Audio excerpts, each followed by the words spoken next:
right, today we're going to talk about the power of leverage when it comes to real estate investing. This is going to be an example of a deal I did back in 2013. And if you're like me, and or like most people, you want to invest in real estate, but you have no money. So here's an example that you can apply to a few different types of properties. So I bought this property. So price was $228,000. Now, when I bought this property, I knew it had a lot of potential for a renovate and refinance. I'll get into that a bit later. But the problem is I had no money. So what I did originally was I went to a bank and I got them to give me 80% loan to value in a first mortgage format towards the purchase price.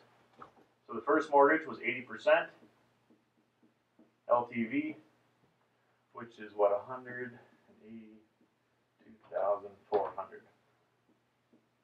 So I was almost there, but again, still short 20%. So what I did was I had a private lender that I had done a couple deals with, and I got them to give me the remaining 20% of the purchase price. And that was in a second mortgage format. So LTV, that was the difference of $45,600. So all I put up personally was the closing costs and land transfer tax, which was approximately $4,500. So what I did now is I told you this property had a lot of potential, and what my strategy was out of the get-go was to renovate it, reappraise it, refinance it, and then pay everything off. So what I was able to do, and there's a lot of programs out there. Home Depot is a great one, which they allow the no payments for 18 months, etc., etc. I had some good contacts with contractors and everything like that. What I was able to do was basically borrow $51,000 in labor and materials, and I had agreed to pay them back in 6 months to renovate the property entirely. So this is where it becomes kind of cool with the math. So after that, after putting in $51,000, I had the property reappraised.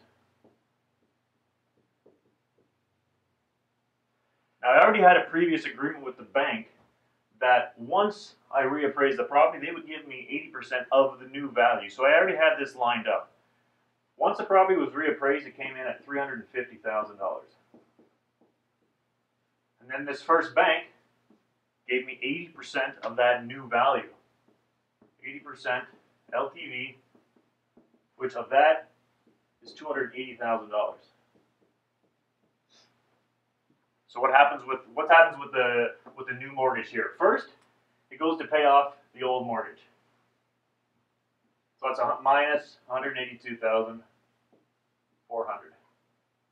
I then paid off the second mortgage of $45,600, and I then paid off the $51,000 in materials and cost for the contractors, which is, that's $279,000.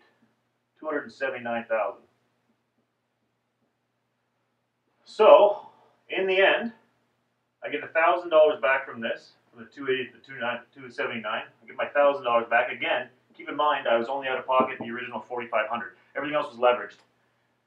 But where is my profit in this equation? It's right here. It's the difference between what I now owe, which is $280, and what the property is now worth. That's $70,000 in equity using just my original $4,500. So this is an example of how you can leverage specific properties to make quite a bit of money. There are some tricks to this, of course. There actually are several. First of all, you have to know your math. So if, for example, if this was a lot more, I could have lost money. If I was not able to anticipate the new future value, obviously could have lost money again. If I didn't have contacts with private lenders, again, I wouldn't be able to put the deal together. Anyways, it's a bit of a complicated trick, but this is the exact math on what I've done on a few different properties, and it's a good way to leverage essentially no money in order to make a profit. I guess that's it for now. Thank you very much.